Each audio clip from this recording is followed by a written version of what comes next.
In this video, I sit down with fellow YouTuber 𝗏𝗏𝗏𝗏, and we talk about his journey of building a brand new mining farm from scratch in 2024. We discuss what hardware he's setting up, what his mining strategy is, and more, so stick around. But first, a quick word from our sponsor. Coin Mining Central is an online store for ASIC miners, and there's no doubt that right now, ASIC mining is by far looking like the most profitable type of mining, and the miners that I'm personally most interested in right now would probably be the Bitmain L7 and E9 Pro, as well as the Jas-Miner X16Q. And what's cool about Coin Mining Central is that they always offer free worldwide express shipping, and I've always felt fully comfortable recommending them to you guys, and here's why. As opposed to most other ASIC vendors that are based overseas, Coin Mining Central is based and run out of England, Europe, where they have to adhere to the very strict regulations for customer support and personal detail protection that we have over here. And of course, all brand new miners come with a full manufacturer warranty as well. And because of this, Coin Mining Central has been a highly trusted ASIC miner store for miners like you and me for over 5 years at this point. They also care about this community,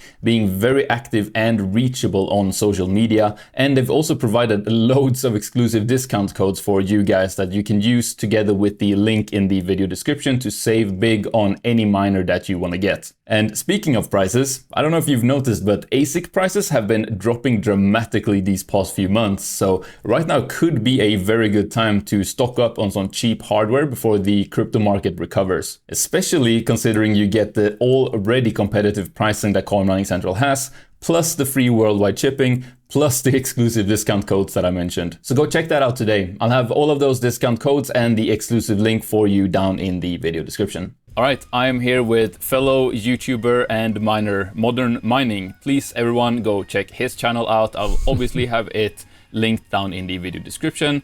Yeah, subscribe to him. He's been putting out like excellent quality videos, and he's probably gonna pass me in subscribers in no time. Anyway, 𝗏𝗏𝗏𝗏, thank you so much for joining me. We're gonna chat a little bit about your sort of journey in crypto mining today. Yeah, first off, thanks for having me, man. Love to be on here. Great opportunity, get more fans and everything. I love this community, and I've been following you for years, so it's good to be on here. Awesome. Well, glad to have you. So bring us back a little bit. So what is your history within crypto mining? Yeah. So let's see. I started off in February 2021. I had to go back and look at all the dates before this video, but I just built a gaming PC, just nothing special, 1660 Super. And one day I was looking through YouTube and I found a crypto mining video that said you can make 50 cents a day or whatever it was at the time on a 1660. So I booted that up, started doing that. And that same day I walked over to my wife and I said, hey, I think I'm going to build a supercomputer to heat our house. And she thought I was totally crazy at the time. But fast forward a year, it's winter of 2022, and sure enough, we're not running the furnace. The whole house is getting heated by crypto mining. So basically, I was all in from the very first days. But kind of how it progressed from there is I had that gaming PC, and I just started kind of scouring Facebook Marketplace, trying to get cheaper graphics cards than having to buy them new, because it wasn't the period yet where it was almost impossible to get GPUs, but they were still, I was trying to get them used. And I found a 4X580 rig for like $1,000. And so I was going to go directly from my 1660 Super to that 580 rig.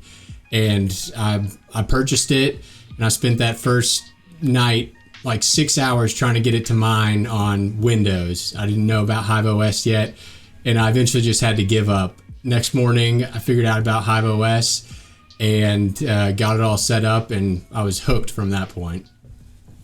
So you kind of got into mining this last bull run cycle, but obviously that came to an end in some sort of fashion. So would you mind sharing kind of like what happened there? Yeah, so after I bought that rig, for the next year or so, I just continued to accumulate new cards. I was really looking for like 3060 Ti's, 3070s. And I remember specifically buying them for like $800 was a good deal at the time. So any of those cards I could find for $800, I was buying those. 3080s, I think I was buying those for like $1,200. And I remember even when I first started mining with like just the 580s and the 1660 Super, I was making like 0.01 ETH a day. And gradually, as difficulty went up, my cards were also going up. And even when I had 1.5 gigahash at the end of it all, I still was making like 0.01 ETH a day. So it was kind of funny. It just stayed constant the whole time. But how it ended is I kind of saw the writing on the wall, which I think a lot of people did, that once Ethereum was gone, if you looked at the emissions of all of the next coins, Ravencoin and I think Ergo was big back then, that there really wasn't going to be enough emissions on a daily basis to keep GPU mining going. At least for my power cost is like 11 cents. So for us, I was pretty sure that it wasn't going to be profitable. So I think it was like May or June of 2022 where I made the decision that I was going to start slowly kind of offloading my GPUs, because me being the business money oriented guy I am, I did not want to get caught holding at that time like $10,000 worth of hardware and have nothing to do with it. So I started to kind of offload my rigs around that time where the merge was still 3 or 4 months away. I actually sold my 5X 3080 rig for my wife's engagement ring. So I always tell her, I sold a money printer to buy you a ring. I hope you're happy.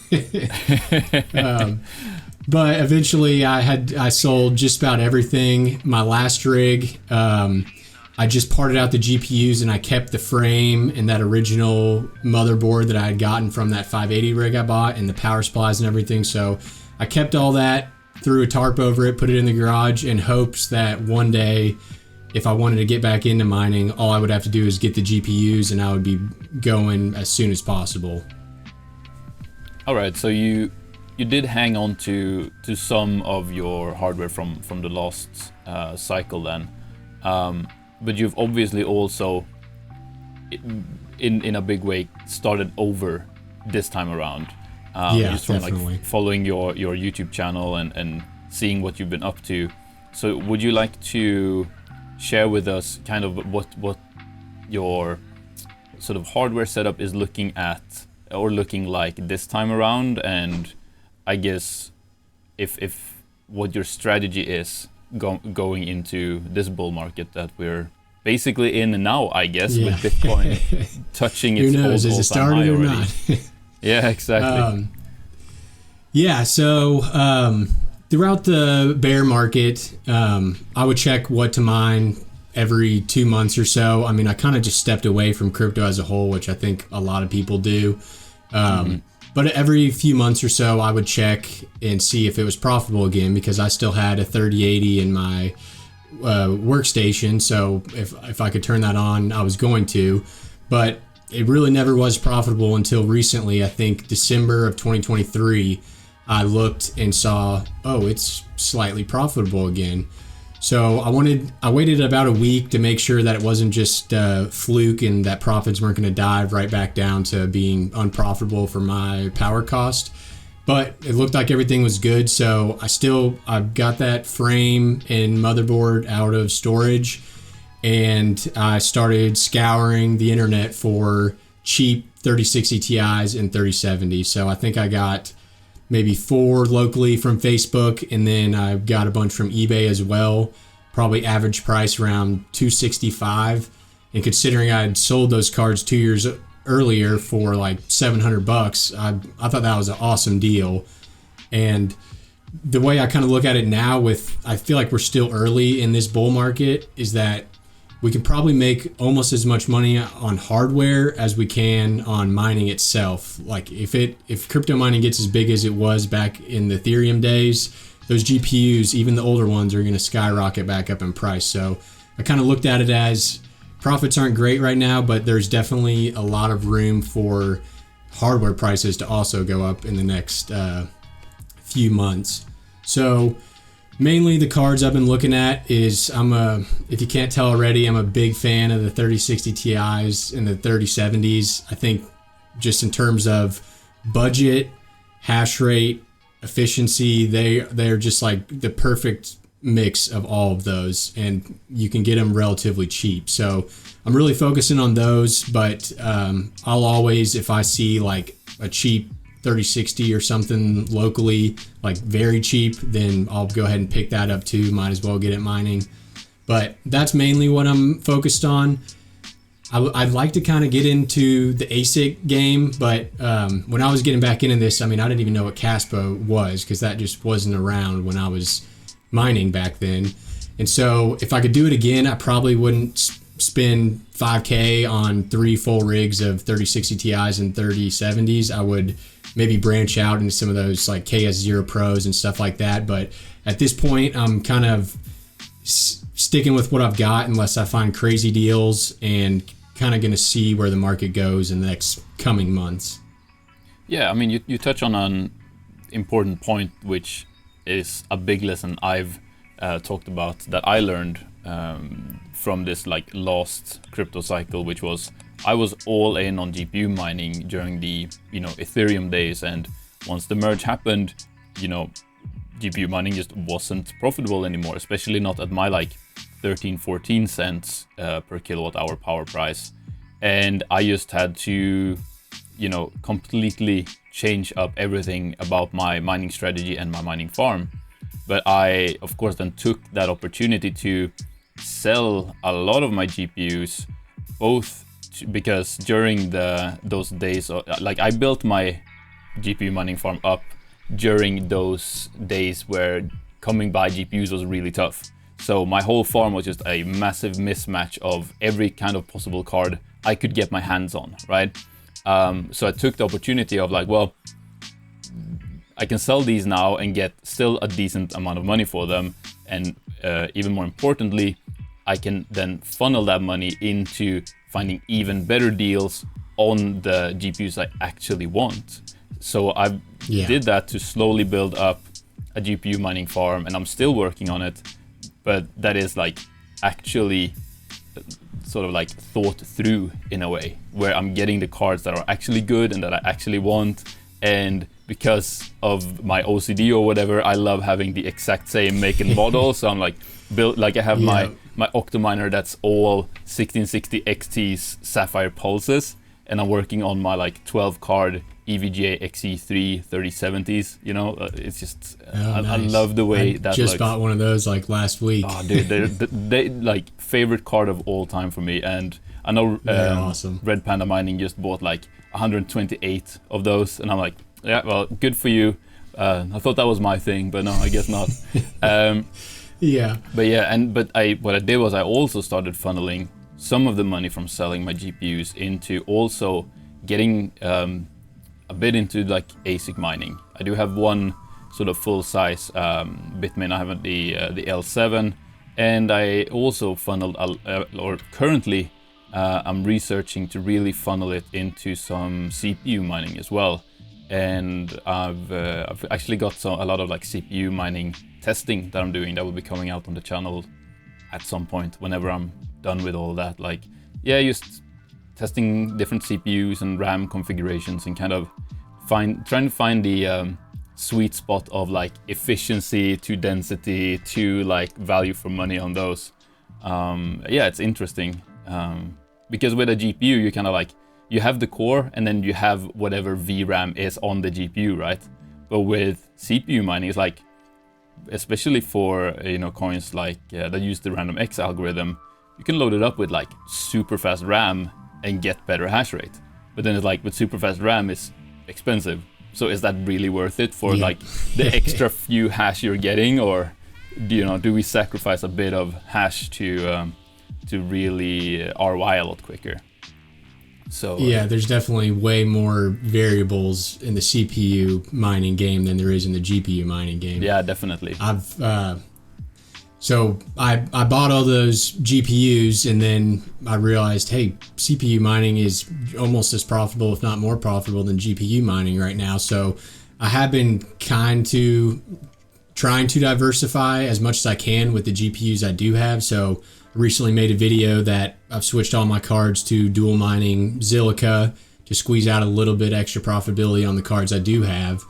And then 2 of my 4 rigs have Ryzen CPUs in the motherboard. So 2 of my 4 rigs are CPU mining, but one of the next things I'm trying to do is the 2 rigs that don't get those motherboards swapped with motherboards that I can put mineable CPUs in, because right now those motherboards are kind of just wasting power, and I'd like to be able to at least mine with those. So probably the next thing I'll do is make sure that all 4 of my rigs also have CPUs that can mine. So I'm basically utilizing all that power and not wasting on motherboards that can't mine, you know? Yeah, absolutely. And when building open air style GPU rigs, you really can make the most of it in that way. It's tougher when, like me, you went all in on Octominers. I can't really put a 3900X in those. And the thing with CPU mining as well is that since we're kind of downvolting the CPUs and the cores of the CPUs, you can get away with a kind of low profile cooler. That's something I've been playing around with here. And because a big issue for me was when building open air rigs and considering CPU mining on those rigs as well, was those big sort of tower coolers that you put on the CPUs. Yeah. But you don't need to. You can just put a little low pro, because they pull 100 watts or something when they're mining 90 watts, even at a 3900X on many coins.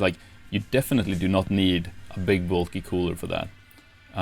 So if we were to kind of get into a bit more of I guess in the last bull run, what was a lot of your strategy to sort of just stack the ETH you were mining, or was it kind of selling in order to help expand your farm? And how has that changed, or has that not changed for going into this bull run? Yeah. I think I kind of did it backwards last time around, and I'm definitely making sure I do it correctly this time. But early on when I first started, it was kind of before the big rush to it, so yield was pretty good. But I'm pretty sure at that time I was selling most of the coins that I was getting, so I kind of had it backwards. And then when I had the 1.5 gigahash, and there was some days I think I was making $100 a day on those big gas fee days for Ethereum, and I remember thinking oh, I'm gonna be rich. But I wasn't selling on those days where profitability was insane. At that point, I was trying to hold and accumulate before the merge. So I was basically selling when yield was high and accumulating when yield was low, which is basically the exact opposite of what you want to do. I still had a pretty good bag by the time I stopped, but this time around, I'm definitely right now accumulating as much as I can, because there's GPU mining yields are okay right now. And I'm trying to get some pretty decent bags of Alephium and some of these coins that ASICs are going to come out too soon. And I'm thinking the prices are definitely going to go up on those ones. Some of the smaller ones, not as big on holding. But another thing that I want to do differently this time is get my bags of Bitcoin a little higher, because I basically was all Ethereum the last time. And now Bitcoin's closing in on 70K. And I've got $50 worth of Bitcoin. So it's nothing. Yeah. So I'm going to wait for a lot of these coins to accumulate, some of the smaller ones I'm trying to hold.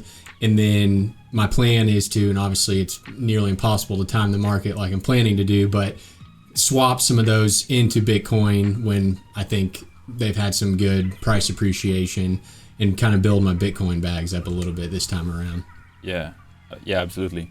So we spoke a bit about your GPU rigs, obviously, and your strategy with them, and that you do already have some CPU mining going, and kind of looking to expand into that, maybe into the ASICs if you see an opportunity. But I also know that you've been getting into node stuff. So yeah, I mean, tell us about that, please. Yeah. Like everyone else, I'm kind of a big fan of anytime you can get free crypto from crypto you already have. That's win-win. So I do kind of like to focus on coins that I can stake, or coins that I can put into nodes. So I did make the decision, I think it was January 31st, to sell a portion of my Ethereum from 2021 and purchase that 1 million 𝗧 for a node. And so that's been up and running for a little over a month now. And so far, the rewards have been awesome. I've been putting them into inodes. It hurts a little bit because Ethereum has gone on such a run after I sold those coins. But I think long term, it's obviously way riskier, but I think 𝗧𝗏𝗂 definitely has a ton of more room to price appreciate than Ethereum does. So I'm regretting it a little bit right now just because I worked so hard to get that Ethereum. But I think over time, I'm going to look back and say that was a great idea. I think it's making like $10 a day or $10 every 2 days right now. So rewards are pretty crazy. And I think my goal with that is probably over the next year or so, maybe get to that 2 million mark, get a second node up and running. And then I'll likely just take all those rewards from the nodes and put them straight into Bitcoin. So at that point, I'll have like $10 a day, $20 every 2 days, just dollar cost averaging into Bitcoin, which I think is probably a little bit of a safer option than holding 2 million 𝗧𝗏𝗂. But yeah, I mean, that is definitely a good strategy, and something you did touch on there of like, yeah, it hurts now that you sold some ETH to buy that 𝗧𝗏𝗂, but like you said, just theoretically, 𝗧𝗏𝗂 has way more room to grow than ETH. You know, 𝗧𝗏𝗂 we could still see like a 200x on 𝗧𝗏𝗂 without that being absurd. But like if Ethereum were to 200x from where it is right now, like there would be more Ethereum than there is money in the world or something like that. I'm sure the math just does not add up for that to happen. But it's just like you said, it's riskier, and you know, but that's the name of the game, and crypto is risky, and but that's also kind of why we're mining, because at least then we're hedging our investment a little bit into buying hardware instead of just straight up buying the asset. Cool. Thank you so much for joining me. Is there anything else that you feel like we didn't really discuss that you want to tell the people, basically? I'm gonna open up the floor for you. Is there anything else? Put me on the spot. No, I there's not really too much I can think of, but I just want to thanks again for having me on, and I hope this space continues to grow, and I hope it's a little weird with the ETF coming in for Bitcoin. It's kind of throwing off everyone's kind of predictions of what's going to happen. But I think that we've got some bright times ahead, and I'm definitely happy I finally made the decision to start a YouTube channel. I had potentially thought about it back in the 2021 days, but I think now was a great time with everything kind of starting back up, and it's going great. So yeah, I'm happy to be a part of the community now. Yeah, I mean, absolutely, and you're a natural. Like I think I've watched all your videos in like a day, just because like they're so well presented, they're so straight to the point, and you obviously take your time with like editing them, setting them up, like getting the shots you need. So yeah, that's a good segue into like everyone. Again, a reminder, please go subscribe to Modern Mining. His channel is obviously linked in the description down below. And I think we'll just leave it at that. Thank you for joining me. No problem. See you, Seb.